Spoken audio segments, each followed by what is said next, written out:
لیکن اس کے ساتھ ساتھ جب ہم دجال کی بات کرتے ہیں تو لوگ اس کے اندر ایک یہ بھی چیز ڈالی گئی کہ اس کی ایک آنکھ ہوگی اور وہ مغرب میں دیکھے گا تو مشرق تک جو ہے وہ یہ تو احادیث مبارکہ میں ذکر ہے کہ ذکر ہے. اور لوگ آج کہتے ہیں کہ وہ کیمرہ ہے، کہ وہ ہے دجال، کہ آپ کہیں سے بھی لائیو ہو جائیں اور کہیں بھی دیکھ لیں بیکاز وہی ایک آنکھ ہے. یا کچھ لوگ کہتے ہیں کہ دجال جو ہے وہ ایک دیو قامت چیز ہے. پھر لد جو جگہ ہے جہاں پہ آپ نے ذکر کیا، جہاں پہ فائنل بیٹل ہے حضرت عیسیٰ علیہ السلام کی، تو وہاں پہ جو پرندہ ہوگا وہ کہتے ہیں لد کے مقام پہ جو ایئرپورٹ بنا ہے وہاں پہ وہ ایروپلین سے لوگ بھاگ رہے ہوں گے. تو وہ there are you know like اتنی ساری چیزیں ڈسکس ہو رہی ہیں اور اتنی ساری نشانیاں جس کی ہم بات کر رہے تھے. جی حضرت. ماشاء اللہ فیصل بھائی، کافی آپ کو معلومات ہے، بہت اچھی، آپ ایک تمہید باندھ دیتے ہیں تاکہ بات کرنے میں آسانی ہو جاتی ہے. کوشش یہ ہے کہ بات آگے پہنچ جائے. جی آپ نے ایک دجال کا ذکر کیا اور یاجوج ماجوج کا ذکر کیا، تو میں اس کو ایک قرآن اور حدیث سے تطبیق دوں گا. قرآن میں جتنا لکھا گیا ہے مختصر، تو میں مختصر ہی ہم بتا سکتے ہیں، آگے کیا ہے واللہ اعلم.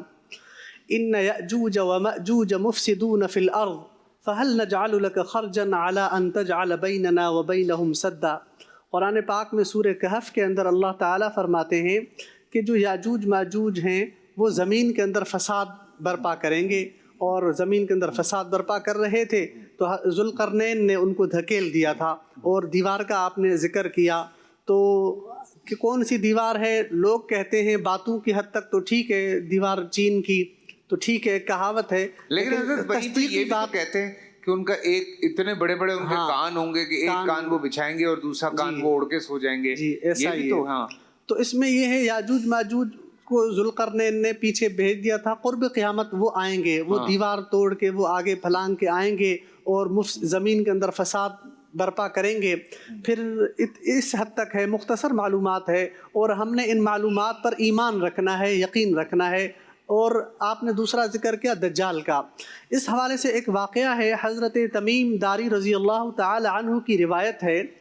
حضرت تمیم داری رضی اللہ تعالی عنہ فرماتے ہیں کہ حضور صلی اللہ علیہ وسلم نے حضرت تمیم داری سے فرمایا، اے تمیم آؤ اپنے بھائیوں کو وہ واقعہ سناؤ جو تمہارے ساتھ پیش آیا ہے.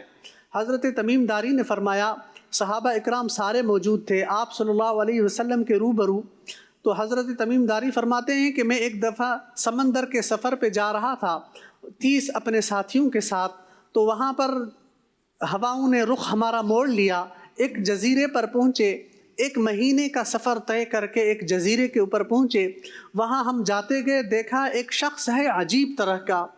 تو عجیب طرح کا ایک شخص ہے، اس کا جس طرح آگے کا فیس ہے، آگے جس طرح اس کی شباہت ہے، بالکل اسی طرح اس کی پیچھے والا حصہ بھی اس کا اسی طرح ہی ہے. تو ہم نے اس سے کہا کہ تم کون ہو؟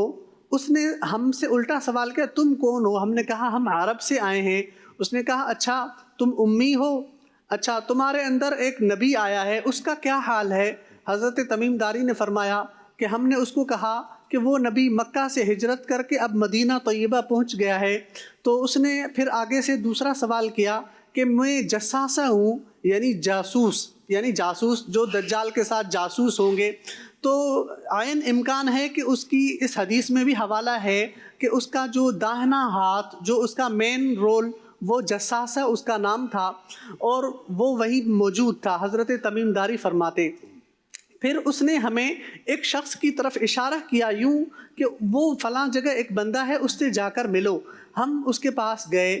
وہ عجیب زنجیروں کے اندر جکڑا ہوا شخص تھا اور عجیب چہرہ اور ڈراؤنی شکل.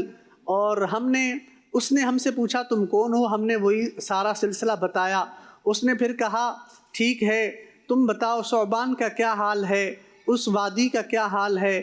پھر اس نے کہا زہرہ کا کیا حال ہے. پھر اس نے 2-3 اور سوال کیے. ہم نے اس سے کہا تم کون ہو؟ اس نے کہا انا الدجال.